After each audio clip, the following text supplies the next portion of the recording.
Hello, j'espère que vous allez bien. Je suis ravie de vous retrouver aujourd'hui pour le tirage collectif du mois. Donc avant de commencer, je vous fais un rapide rappel. Des créneaux sont ouverts pour les lectures de tarot ce mois-ci. Si vous souhaitez faire une réservation, vous retrouverez toutes les infos sur mon site ou sur Insta. Donc n'hésitez pas à m'envoyer un petit message privé ou un mail si vous avez la moindre question. Et vous pouvez également remplir le formulaire pour faire une réservation. Et on commence sans plus tarder avec le tirage du mois. La première carte, c'est comment on se sent en ce début de mois. On a la force. Est-ce qu'on ne se sentirait pas un peu vulnérable en ce début de mois? Avec la force, on a envie d'apprendre à ne plus céder à l'impulsivité et à la colère. On a envie de comprendre nos émotions, qu'est-ce qui les déclenche, pourquoi elles nous dominent parfois et comment on peut les apaiser. On a aussi envie d'accéder à cette force tranquille en étant à l'écoute et en respectant nos limites émotionnelles et physiques. La force, en fait, c'est admettre qu'on ne peut pas tout le temps, que ce n'est pas quand on veut qu'on peut, mais quand on peut qu'on veut. C'est se voir, s'entendre et s'écouter. Et c'est aussi apprendre à être en fait son propre pilier et à ne pas se laisser déstabiliser à la moindre nouvelle. Ici, la force est représentée par Frida Kahlo.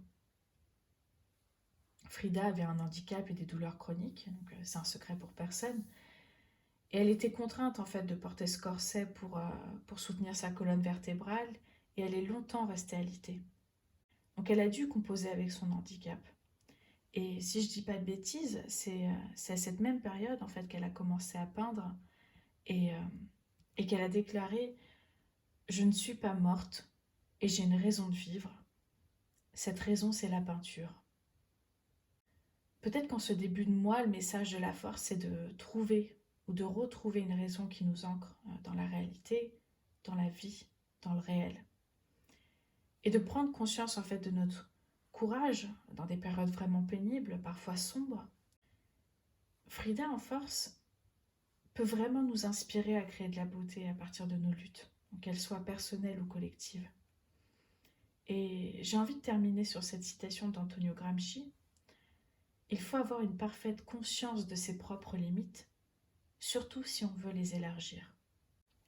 La seconde carte, c'est la graine à planter pour le mois. Donc on a le 8 de bâton. Et c'est drôle parce que cette carte, en fait, elle me fait penser au jeu Mikado.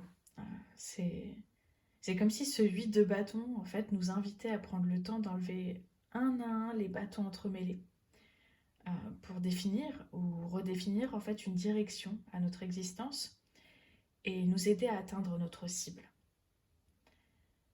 Je le vois aussi comme un switch, se dire qu'on est capable, qu'on a de la valeur, qu'on est aimé, qu'on peut le faire.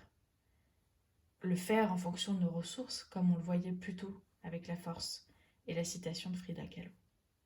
La troisième carte, c'est qu'est-ce qu'on peut accueillir durant le mois? L'empereur. On part d'une posture vulnérable, voire fragile avec la force, pour aller vers une posture plus assurée, plus assumée de nos vulnérabilités. Avec l'empereur, en fait, on retrouve la notion des limites. Donc, avec son sceptre, il dit stop, vous ne passerez pas. Alors, ok, bon, si on pense à la scène du Seigneur des Anneaux, Gandalf tombe, temporairement, mais il finit quand même par vaincre le Balrog. Mais surtout, en fait, il protège le reste de la troupe. Ce qui fait que l'empereur n'a pas une position individualiste ici, au contraire. En fait, en se protégeant soi, il protège aussi le groupe, en fait, et les met en sécurité.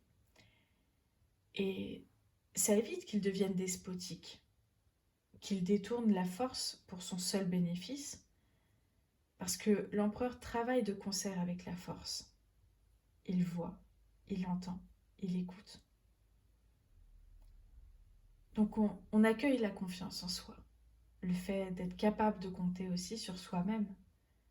Pour donner un exemple, on ne repousse plus les démarches administratives par peur, on le fait parce qu'on se sent capable de le faire. La quatrième carte, c'est à quoi faudra-t-il être vigilante durant le mois? On a l'étoile. On va pas se mentir, c'est difficile de ne pas perdre espoir avec tout ce qui se passe dans le monde. L'étoile, en fait, elle nous encourage à prendre du temps, en pleine nature, dans un bois, dans un parc, peu importe, pour se ressourcer, recharger ses batteries et se nourrir. C'est une carte de guérison, mais pas seulement individuelle, c'est aussi une carte de guérison collective. Et elle nous rappelle en fait que ce chemin n'est pas linéaire. L'étoile, en fait, elle nous pousse également à rêver. Rêver qu'un monde meilleur est possible pour qu'il puisse justement advenir. La dernière carte, c'est les ressources sur lesquelles s'appuyer. On a le 9 de coupe. Ici, on est dans le domaine des couples, donc ça nous parle forcément des ressources émotionnelles. Il y en a 9 et aucune n'est isolée. Donc cette carte, en fait, elle évoque l'énergie du groupe, des communautés, des mouvements sociaux, de l'entraide. Elle rejoint forcément l'étoile, parce qu'elle nous aide en fait à croire en nous, en notre capacité à apporter du changement dans le monde, à le rendre meilleur et plus bienveillant, mais aussi à rêver collectivement et à s'apporter de la compassion et de l'amour.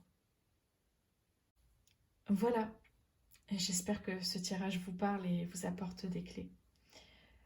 N'hésitez pas à me laisser un petit commentaire, à liker et à partager s'il vous a plu. Et je vous souhaite une belle journée ou soirée et je vous dis à bientôt dans une prochaine vidéo.